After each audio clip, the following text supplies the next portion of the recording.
Attorney Vic Rodriguez ang kani Executive Secretary sa unang mga buwan ni Presidente Bongbong Marcos ato ning pangutanon kabahin kay may ni siya gyud ang ngayon ani kay siya may abogado unahon na to ang pangutana ang kabahin sa impeachment nga nag-uungong karon padung na Senado ni ug unsay may tabo ani. Attorney Vic Rodriguez, good morning po sir.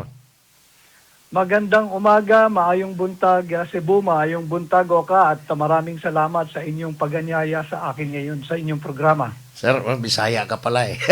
Hindi ako, gamay lang, gamay. Gamay. Sir, itanong ko po sa iyo, in Bisaya, maintindihan mo at saka pwede lang ang sagot mo ay Tagalog kung pwede sana. Oo, kung maintindihan ko, kundi tatanungin ko sa iyo, ano ibig sabihin?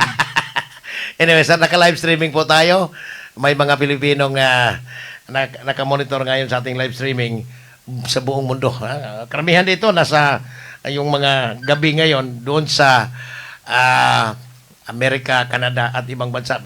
Sir, unang-una, tanong namin, kahapon po ay mukhang walang inilabas na temporary restraining order ang Korte Suprema tungkol po sa petisyon ng mga abogado ni Vice President Sara at sila po ay humingi ng sagot sa Justice Committee in 10 days, kailangan magbigay ng explanation doon po sa Korte Suprema. Sir, ano po ba ang proseso kung sakaling in 10 days magbigay sila ng explanation ang Justice Committee, ituloy po ba kung sakaling walang temporary restraining order?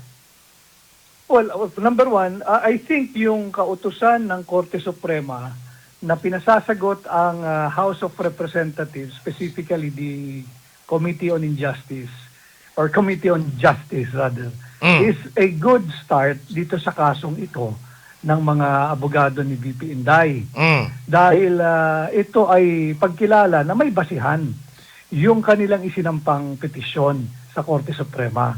And it will serve as a good pressure for the Committee on Justice na magtrabaho ng tama, ng naayon sa ating saligang batas at ibigay yung tinatawag na due process, hindi lamang yung procedural due process o kaha, kung hindi pati yung higit pa, yung substantive due process kay VP Inday sa ginagawa nilang witch hunt o house show na pagdinig at paghahanap ng ebidensya.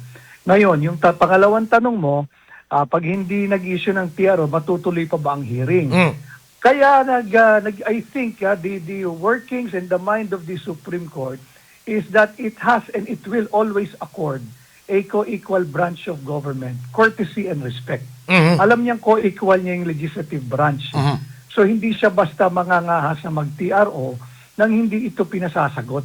Kanya binibigyan niya ito ng 10 araw na palugit na tumugon doon sa reklamo ni VP Sara o yung kanyang mga abogado. At kung makita ng korte na hindi meritorious yung naging posisyon ng House of Representatives, maaari itong mag-issue ng TRO. At pag ito'y nag-issue ng TRO, ititigil ang pagdinig diyan sa Kamara. So, ibig sabihin, Attorney Vic, walang mangyaring pagdinig doon po sa impeachment court kung sakaling may temporary restraining order na ipalabas ang Korte Suprema? Depende sa lalamanin ng TRO at depende kung ang TRO ay eventually magiging permanent injunction. Ibig sabihin, pinatitigil na permanently yung pagdinig kung may permanent injunction. Pero kung TRO, depende sa araw. Kung ilang araw ito ipatigil. Oo. So, now, Attorney Vic, kung sakaling may specific number of days ang ibigay ng Korte Suprema sa kanilang TRO, for the sake of discussion lang po, Attorney, para sa mga tagapakinig natin sa buong mundo, sakaling meron, ano po ba ang posible, sir, ngayong kung sakaling mapunta na ang mga articles of impeachment doon po sa impeachment court sa Senado, ngayong si Senador Chis Escudero, sasampahan daw umano ng kaso ni Ombudsman Boyeng Remulla, posibleng ipahuli silang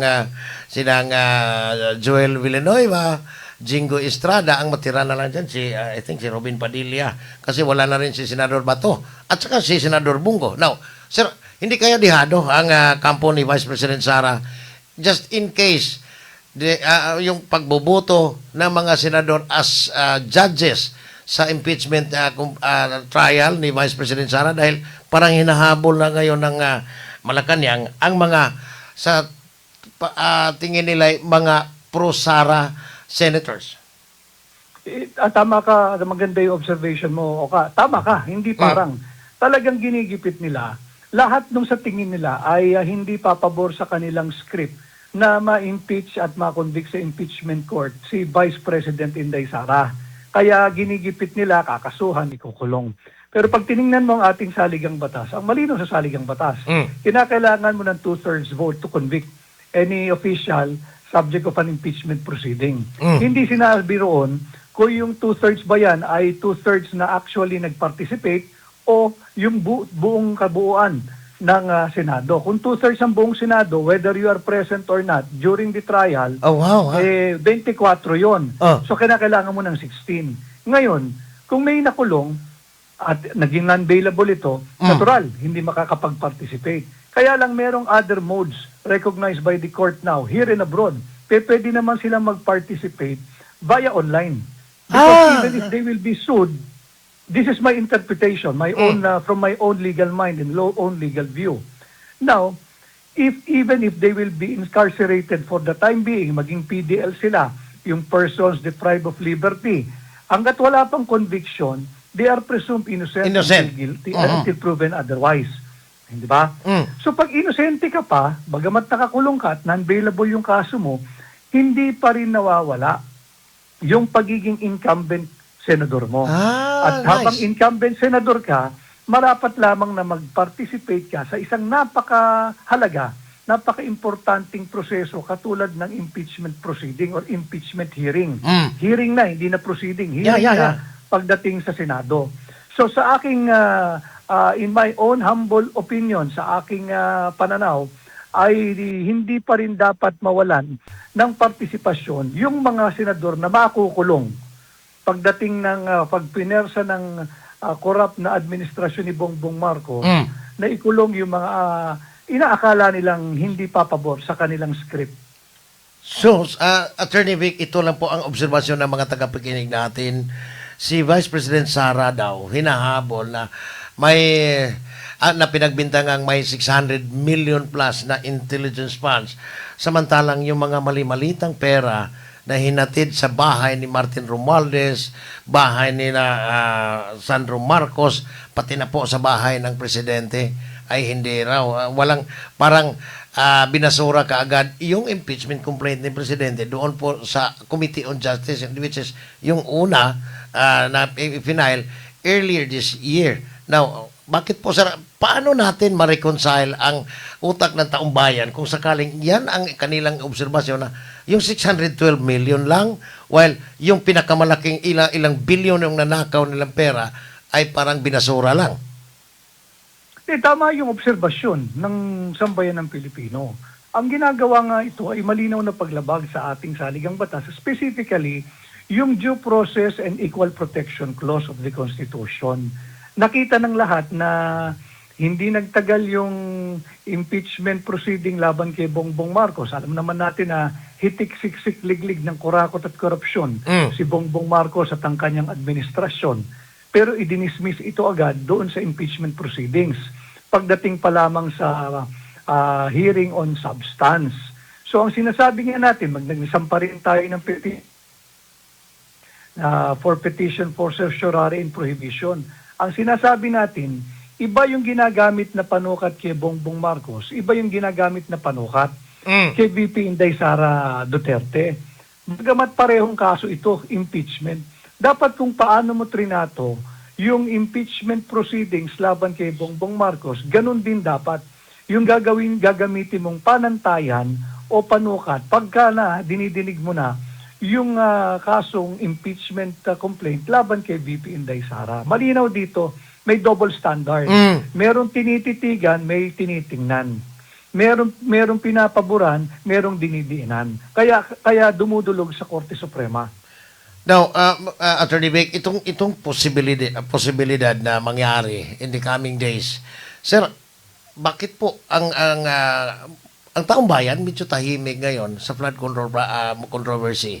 Yung controversial na mga mali-malitang pera, bakit sa inyong hanay at sa mga yung mga anti-corruption group na mga Filipinos, bakit walang pressure sa ombudsman ni Ombudsman Boying Remulla na kasi itong ombudsman ay constitutional body at it will end to my understanding yung ang ano niya is 2032 pa magtatapos ang kanyang termino as ombudsman. Sir, sa inyong palagay, if ever until 28 naman lang yung presidente kung sakaling abot pa siya sa kung hindi siya ma-impeach next year. Sir, sa inyong palagay, makukulong kayo itong mga sabihin nating mga higanting magnanakaw sa kaban ng bayan right after the end of sa term ni Presidente Marcos? Yes, ikukulong lahat ng nagnakaw at nagpahirap sa ating mga Pilipino sa ilalim ng presidency ni Inday Sara Duterte. Klaro yan. Ang panagutin dahil nga gaya ng hakbang ng maisog. I take exception to your observation, Oka, with all due respect to you, that we have been quiet. No, hakbang ng maisog has always been at the forefront on the fight against corruption. Hindi kami bumitiw simula nung itinatag ito ni Pangulong Rodrigo Roa Duterte noong January of 2024. Hanggang ngayon, ang dami na nga naming kaso eh.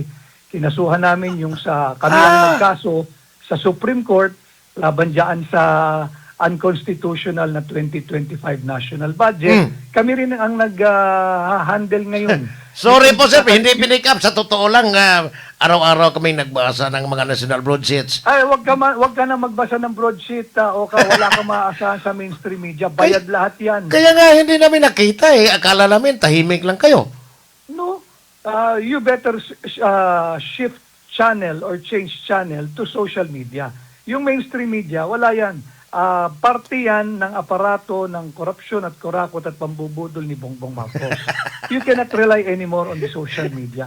And I'm speaking as a matter of fact and as a Filipino because public service supposedly ang media. Pero ngayon dito sa Pilipinas, hanap buhay na eh. Ginawa ng hanap buhay. Nawala na yung public service aspect ng media sa atin. But Now, I'm only referring to to the mainstream media. So, Mas mainam sa ating mga kababayan na tumuto kayo sa social media, wag na sa traditional media or mainstream media. ako po mismo sir, natutuwa nga ngayong umaga ay pumayag kayong mapanayam ka namin sa ere kasi sa tingin namin ay walang nagpe-pressure sa gobyerno ngayon. Nabasa namin kaya nga nasabi ko po kanina na parang walang nagpe-pressure na mga anti-corruption group sa gobyerno para ipakulong yung mga magnanakaw kasi yun ang isa sa mga bago pa po ang Iran-US Israel war. Dati naman tayong naghihirap dahil sa mga kurakot ng mga opisyal. Pero yung sila po hanggang ngayon mas mayaman, hindi naman matitinag yung nila bulsa nila kagaya ng mga maraming Pilipino. Kaya nga ginagawa nila lahat na matisod o mapatid nila si VP Inday Sara sa takot nila sa salitang transparency at full accountability. Dahil sa ilalim ng panguluhan ni Pangulong Inday Sara Duterte pagdating ng 2028 or even earlier, sila ay tiyak na papanagutin. Sila ay hahabulin at lahat ng kanilang ninakaw sa kaban ng bansa nating mga Pilipino ay hahabulin at ipasasauli ang lahat ng mali-malitang perang ninakaw nila. Kaya ganyan katindi yung kanilang operasyon laban kay VP Sara Inday Duterte. Takot sila dahil tiyak makukulong sila.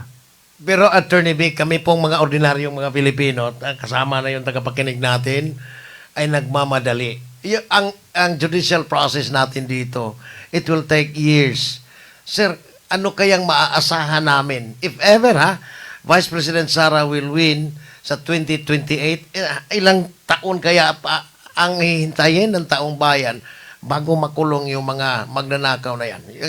In particular, si Tambaloslos. Let's put it this way, Oka, sa ating mga kababayan. VP Inday Sara, when she becomes president, will lead by example. At pagka yung leader mo ay nagtatrabaho ng tama, lahat ng aparato ng gobyerno ay susunod. Pag nakita nilang no-nonsense leadership ang ipinapatupad ni Pangulong Inday Sara Duterte, lahat yan.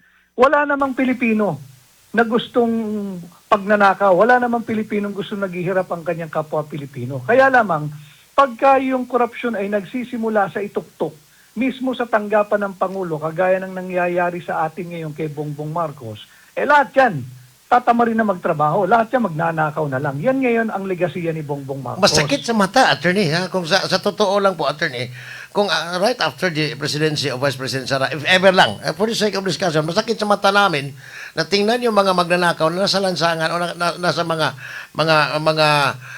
nasa gobyerno pa rin dahil sila po'y makapagbayad ng, sabi mo, makapagbayad ng mga mamahaling abogado. So kaya hindi sila basta-bastang makulong. But sir, by 2028 yung inaasahan namin kung sakali lang sila po. But ito po, kung sakaling habulin si Vice President Sara at ma-impeach, mayroon pa ba kayo in mind sa Maisog Group na alternative just in case Vice President Sara ma-impeach? Ako personally, pagka talagang hindi nila tinantanan si VP Inday Sara at sabihin na natin naging matagumpay sila rin. Ako personally, at sa hakbang ng Maisog, nandiyan si Mayor Baste Duterte. Bata pa eh. I think qualified pa ba? Qualified na po ba ang kanyang edad? Yes. 40 years old? He will be come 2028. Ito yung aking personal na pananaw. So, ito kasi sa tingin namin habulin talaga at magiging guilty. Kasi alam naman ng taong bayan na parang yung Malacanang magbibigay ng mga mali-malita na naman para iboto pabor sa kanila at against kay Sara. No, let us not give up on this fight. At wag tayong isusuko na lang ba natin ito sa mapang-aping Malacanang? Dapat lalong maging aktibo ang mamamayang Pilipino. Mag-ingay tayo, yung tinasabi mong pressure, ang pressure hindi lamang dapat sa hakbang ng Maisog. Dapat ito bawat mamamayang Pilipino makibahagi, makialam, mag-ingay. Iparampialam natin sa mga kongresista na hindi tayo pabor diyan sa House Show at kalokohang impeachment proceeding laban kay VP Inday. Para nang sa ganoon, pagdating ng botohan, kung meron bang sapat na batayan na tumungtong sa Senado, itong House Show na impeachment proceeding laban kay VP Inday, hindi sila bumoto ng yes. Magboto sila ng no. Kung hindi, wag natin silang ibalik sa Kongreso pagdating ng 2028. Nako sir, kami po'y umaasa sa inyo sir kasi pareho kayong mga abogado at alam namin na ang kakayahan nyo but hopefully hindi kayo mawalan ng lakas sa paghahabol after 2028 kasi mukhang nakakadismaya naman Attorney Vic Rodriguez ang nangyari sa bansa dahil naghihirap ang taong bayan, maraming namamatay sa baha dahil sa flood control funds na binulsa ng mga magnanakaw. Sana po sir sa darating na 2028 kung mayroong pag-asa pa ang mga Pilipino ay umaasa rin sa iyo. Makakaasa kayo. Alam kong nakakapagod, mabigat ang laban, malaki ang kalaban, mga higante, but ang aking pakiusap sa ating mga kababayan, lalo na dyan sa Cebu, huwag tayong sumuko sa ating bansa, huwag nating sukuan ang ating bansang Pilipinas, huwag nating susukuan ang bawat Pilipino. Tayo'y patuloy na lumaban, yung may kakayahang lumaban, tayo'y tumindig para sa mahihina. Para nang sa ganoon, hindi tayo mawalan ng loob at mawalan ng pananalig na kaya nating baguhin itong bulok, korap at kurakot na sistema sa ating bansa. Nakita naman natin dyan sa Cebu kung paano sinalaula yung flood control. Ilang beses kayong binaha dyan Yung Tino. Kahit dyan sa Cebu, yung mga mapagbalat kayo, yung mga dati kunyari anti-corruption, ngayong napwesto dyan sa Kapitolyo, naging corrupt na rin, huwag nyo nang ibalik sa Kapitolyo. Huwag na kayo magpapabudol mo. Sana. Yan sana, sir. Anyway, Attorney Vic, sir, yung mga tagapakikinig natin, marami. In fact, may mga nag-comment pa na sa iba't ibang bahagi ng ating mundo. Sir, your inspiring words para mayroon parang sumigla yung mga nawawalan ng pag-asa. Go ahead po, Attorney Vic. Maraming salamat sa pagkakataon, Oka. Maraming salamat sa mga kababayan natin sa Cebu at sa mga kababayan nating overseas Filipino workers, Filipino migrants at yung mga nasa abroad.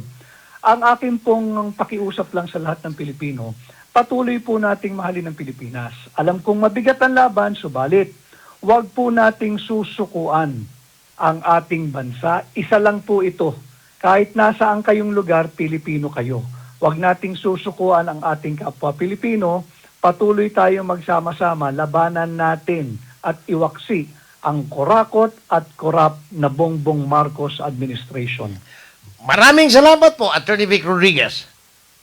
Good morning. Maraming salamat. Magandang umaga. Si Attorney Vic Rodriguez, ang kanina Executive Secretary sa unang mga buwan ni Presidenteng Bangag.